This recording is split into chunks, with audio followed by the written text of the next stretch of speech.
Assalamualaikum warahmatullahi wabarakatuh. Kembali lagi bertemu dengan saya di mata pelajaran PPKN kelas 11.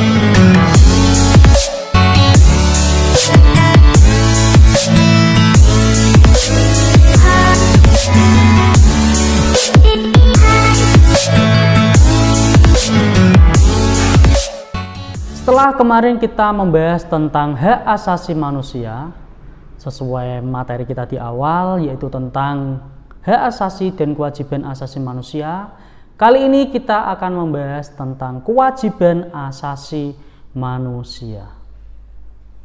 Sebelum kita membahas lebih lanjut atau lebih dalam tentang materi ini, coba kita telaah bersama-sama kejadian-kejadian yang terjadi di sekitar kita. Fakta yang pertama, banyak sekali anggota masyarakat yang saling bergotong royong, saling membersihkan jalanan-jalanan dan lain sebagainya. Kemudian yang selanjutnya banyak kita temui para kepala daerah yang terjun langsung di lapangan untuk membersihkan got-got, membersihkan sampah-sampah, membersihkan sungai-sungai dan lain sebagainya.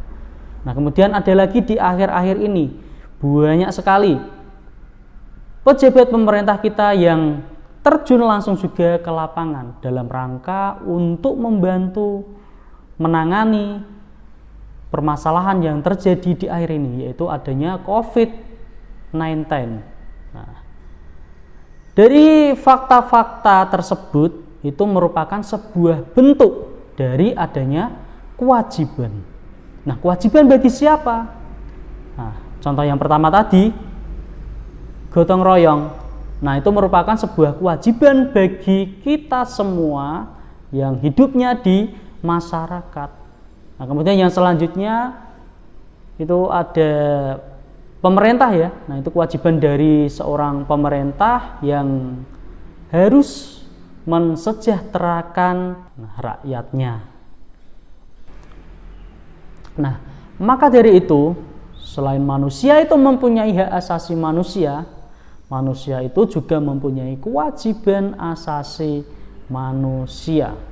Nah, dengan itu kewajiban asasi manusia merupakan sesuatu yang harus kita laksanakan dengan penuh tanggung jawab.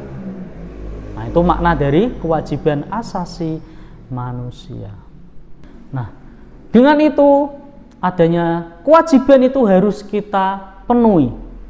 Seseorang itu bisa mendapatkan haknya apabila seseorang itu telah melaksanakan kewajibannya. Nah, sebagai contoh, kita itu mempunyai kewajiban masing-masing. Nah, di sini peran saya sebagai guru. Nah, itu juga mempunyai sebuah kewajiban. Kewajibannya apa? Kewajibannya ya mengajar kalian, memberikan sebuah materi untuk kalian semua, walaupun saat ini pembelajarannya melalui via daring. Nah, begitupun kalian sebagai seorang siswa itu mempunyai sebuah kewajiban. Nah, kewajibannya apa? Kewajibannya ya mengikuti pembelajaran, belajar, mengerjakan tugas-tugas. Nah, syukur-syukur bisa men-subscribe YouTube ini ya, atau video ini. Nah, itu kewajiban bagi kita semuanya. Kemudian antara hak dan kewajiban itu harus seimbang. Nah, seperti yang sudah saya katakan tadi, seseorang bisa mendapatkan haknya apabila telah melaksanakan kewajibannya. Ketika saya itu tidak melaksanakan kewajiban saya, kok tiba-tiba meminta hak saya atau meminta gaji saya, nah itu tidak diperbolehkan karena saya tidak melaksanakan kewajiban. Malah nanti yang dikenakan kepada saya malah nanti saya bisa dipecat, dikeluarkan dari sebuah lembaga. Nah, itu tidak boleh.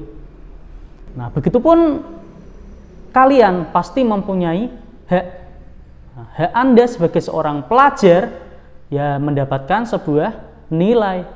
Nah, ketika kewajiban itu sudah dipenuhi semuanya, Nah, kalau kewajiban kalian tidak terpenuhi, tidak pernah mengikuti pembelajaran ini, tidak pernah absen, nah ya saya tidak akan memberikan sebuah nilai karena kewajiban kalian tidak terpenuhi. Nah, kemudian ada contoh yang lain, banyak sekali ada para pekerja pabrik, pekerja buruh yang banyak sekali melakukan adanya demo atau unjuk rasa. Nah, dia melakukan unjuk rasa itu dia merasa yakin karena antara kewajiban dan antara haknya itu tidak seimbang. Nah, misalnya para buruh itu telah melaksanakan kewajibannya sampai 24 jam melakukan kerjanya, tapi yang dibayarkan kepada buruh seorang pabrik itu malah sedikit. Nah, itu kan tidak seimbang. Nah, jadi antara hak dan kewajiban itu harus dilaksanakan secara seimbang. Nah, ketika antara hak dan kewajiban itu tidak dilaksanakan secara seimbang, maka yang terjadi adanya sebuah kesenjangan sosial.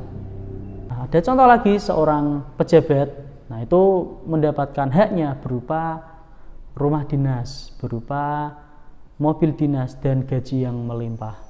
Tapi seorang pejabat itu tidak pernah melakukan kewajibannya. Sebagai seorang pejabat, kewajibannya apa? Ya harus mensejahterakan rakyatnya. Tapi kalau tidak dilakukan, maka yang terjadi ya adanya sebuah keirian-keirian di masyarakat atau kesenjangan sosial. Nah, jadi sebagai seorang manusia itu harus bisa melaksanakan dengan cara seimbang. Nah, kita sebagai manusia jangan hanya menuntut haknya saja. Nah, tapi kewajiban itu juga harus kita penuhi atau kita laksanakan. Nah, demikian materi singkat tentang kewajiban asasi manusia. Semoga bisa bermanfaat bagi kita semuanya. Kurang lebihnya saya mohon maaf. Saya akhiri. Wassalamualaikum warahmatullahi wabarakatuh.